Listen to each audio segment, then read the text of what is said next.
Alright, let's take a look at Rubin Hurricane Carter versus Jose Gonzalez, 1963 Madison Square Garden. And before this bout, Jose Gonzalez was saying about Rubin that middleweights don't fear him anymore. They're not threatened by his knockout power.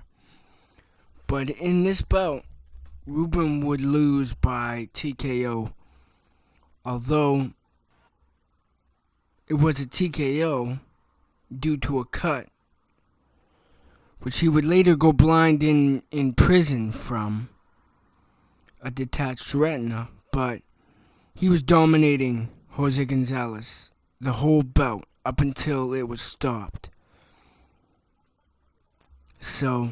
And Jose Gonzalez was a good fighter, don't get me wrong.